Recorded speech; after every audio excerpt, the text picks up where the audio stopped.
Africa का savanna, जहां हर सुबह एक नई जंग की शुरुआत होती है, जहां ताकत ही कानून है और आतंक ही राज। आज ये धरती गवाह बनने जा रही है दो शेर साम्राज्यों की भिड़ंत की। साल था 2006। साविसेंट का जंगल कांप उठा था जब 6 नर शेरों ने मिलकर रचा इतिहास का सबसे निर्दयी गठबंधन, मापोगो गठबंधन। मापोगो गठबंधन 6 शेरों का एक कुख्यात समूह था, जिसमें मखुलू समझदार रणनीतिकार और एक धैर्यवान योद्धा जो मापोगो का लीडर था। प्रिटी बॉय शांत और रहस्यमयी पर घातक, रास्टा और ड्रेडलुक, इन दोनों भाइयों की दहाड़ से पूरा सवाना गूंज उठता था। और फिर मिस्टर टी और किनकीटेल, जिनकी जोड़ी हिंसा और क्रूरता की मिसाल बन गई। इन 6 शेरों ने मिलकर हर उस प्राइड को मिटा दिया जो इनके रास्ते में आया, क्योंकि मापोगो का मतलब था मौत। मापोगो लाइन्स का शासन 1,70,000 एकड़ में फैला था। जहाँ इन 6 शेरों की परछाई दिख जाती, वहाँ किसी प्राइड का नामो निशान नहीं रहता। और इस क्रूर गठबंधन का सबसे पहला शिकार बना ओटवा प्राइड। साविसेंट के सुनहरे घास के मैदानों में ओटवा प्राइड अपने इलाके में सुकून से था। 3 अनुभवी और बहादुर शेरनियां, 4 ताकतवर नर शेर और उनके 11 छोटे छोटे शावक जो ओटवा प्राइड का भविष्य थे। सुबह की पहली किरणों में ये शेरनियां अपने शावकों को चाटते हुए जगाती हैं। इनकी नन्ही आंखों में मासूमियत चमकती है। शावक एक दूसरे पर झपटते हैं, छोटे छोटे पंजों से खेलते हैं और अपनी माओ की पूंछ से लिपटकर सो जाते हैं। ये वो पल थे जब जंगल में सुकून था। ओटवा प्राइड की शेरनियां कुशल शिकारी थीं, जहां इन तीनों शेरनियों के सटीक हमले, टीम वर्क और धैर्य से पूरा प्राइड भरपूर खाना खाता था। वहीं इन चारों शेरों की निगरानी ने प्राइड को सुरक्षित रखा, पर उन्हें क्या पता था कि दूर कहीं 6 क्रूर परछाइयां उनके भाग्य की ओर बढ़ रही हैं। और वो ऐसी परछाइयां थीं जिनके कानून में दया शब्द का नाम ही नहीं था। साविसेंट के हवाओं में एक सुबह अजीब सी बेचैनी थी। ओटवा प्राइड सतर्क और 11 नन्हे शावकों को लेकर चिंतित होने लगा, और उसी वक्त उन्हें उत्तर दिशा से आती हवा में एक नई गंध महसूस होने लगी। 6 खूंखार शेर जिनके कदमों की आहट ही मौत का ऐलान थी। मापोगो लाइन्स ने ओटवा की सीमा पार की। यह सिर्फ गश्त नहीं थी, यह एक घुसपैठ थी। ओटवा के नर शेरों ने दूर से देखा, अजनबी शेर उनकी धरती पर थे। उनकी आंखों में आग भड़क उठी। रोगन, जो ओटवा प्राइड का नेता था, उसने दहाड़ मारकर मापोगो लाइन्स को चेतावनी दी। इन 6 ताकतवर शेरों को देखकर ओटवा की शेरनियां बेचैन हो उठी। वो कभी मापोगो लाइन्स को देखती तो कभी अपने शावकों को, क्योंकि अब एक खूनी जंग का परिणाम ही उनके 11 शावकों का भविष्य तय करेगा। ओटवा के प्रमुख नर शेरों की चेतावनी को मापोगो ने स्वीकार किया और अपनी असीम ताकत और क्रूरता के साथ ओटवा प्राइड के इलाके में आगे बढ़ते गए। और शुरू हुई वो जंग जिसने साविसेंट की धरती को हिला दिया।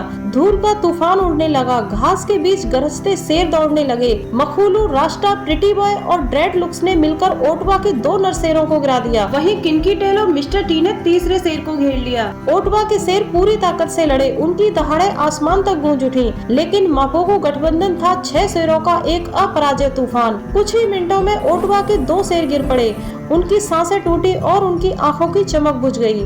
बाकी बचे 2 शेर झाड़ियों के पीछे छुपते हुए अपनी जान बचाकर नदी के उस पार भाग गए। लेकिन मिस्टर टी और किनकीटेल के कानून में दया या माफी जैसे कोई शब्द नहीं थे। उन्होंने उन हारे हुए शेरों का पीछा किया और उनके निशानों को सूंघते हुए एक एक शेर को ढूंढ निकाला और वहीं मार दिया। इसी के साथ ओटवा प्राइड का युग समाप्त हो गया। ओटवा के नर शेरों की हार के बाद अब सिर्फ 3 शेरनियां बची थीं। मापोगो ने प्राइड पर कब्जा कर लिया। शेरनियां मजबूर थीं, उनके 11 शावक अब खतरे में थे, क्योंकि जंगल का नियम कहता है नया शासन तभी स्थापित होता है जब पुराना वंश मिटा दिया जाए। अपने प्राइड के शेरों की हार के बाद शेरनियों की आंखों में आंसू नहीं थे, बस गुस्से की आग थी, अपने 11 शावकों को बचाने की आग। उन्होंने चारों ओर से अपने शावकों को घेर लिया। उनके सामने खड़े थे 6 दरिंदे मापोगो लाइन्स। शेरनियां पीछे नहीं हटी। उन्होंने अपने बच्चों की रक्षा के लिए मौत से भी टकराने का फैसला किया। लेकिन 6 मापोगो शेरों की ताकत 3 शेरनियों से कहीं ज्यादा थी। कुछ देर बाद शेरनियां अपने शावकों के चारों ओर चक्कर लगाते हुए हाँफती हुई पीछे हट गईं। ये वो पल था जब शेरनियों ने समझ लिया कि अब लड़ाई नहीं, बस सरेंडर ही बचा है। इसके बाद मापोगो ने शावकों की ओर कदम बढ़ाए और बड़ी बेरहमी और क्रूरता के साथ एक एक करके सभी शावकों को ढूंढ ढूंढ कर मारा। जंगल का ये नियम सबसे कठोर और दिल दहलाने वाला है, जिसमें मासूम शावक अपने प्राइड की हार पर भेंट चढ़ जाते हैं। उस रात ओटवा की तीनों शेरनियां शांत बैठी रहीं। उनके बच्चों की जगह अब मापोगो के पंजों के निशान थे। थकी हारी ये तीनों शेरनियां अब मापोगो के शासन का हिस्सा हैं। शेरों की दुनिया का यही नियम है, जहां ताकतवर शेरों द्वारा कमजोर राजा और उसके शावकों को मार दिया जाता है और शेरनियों को झुकाकर उन पर शासन किया जाता है। ओटवा प्राइड के खात्मे के बाद जंगल के हर कोने में सिर्फ एक ही नाम गूंज रहा था, मापोगो गठबंधन।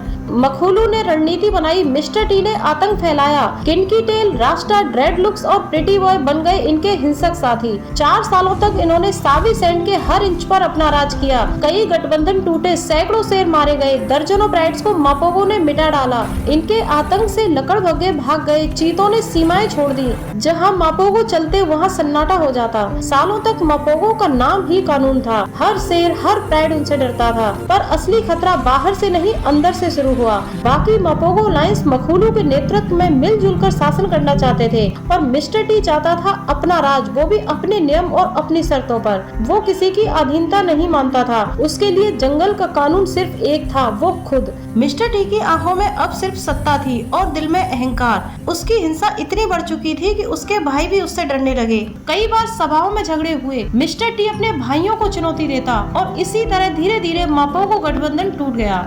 एक तरफ मखुलू, ड्रेडलुक्स, रास्टा और प्रिटी बॉय और दूसरी तरफ मिस्टर टी और उसका सबसे वफादार साथी किनकी टेल। किनकी टेल का झुकाव हमेशा से ही मिस्टर टी की तरफ था, क्योंकि वो भी उसी के जैसा था, निर्दयी, जुनूनी और बागी। इन दोनों ने मिलकर एक नई शक्ति बनाई जिसे कहते थे द ब्रदर्स ऑफ ब्लड। अब जंगल में 2 मापोगो थे, एक जो शासन चाहता था और दूसरा जो आतंक चाहता था। और इसी बंटवारे ने मापोगो की ताकत को कम कर दिया। जहां पहले वो 6 थे, अब वो 2 और 4 रह गए। 2 गुट, 2 शासन, 2 रास्ते। और यहीं से शुरू हुई मापोगो साम्राज्य की गिरावट।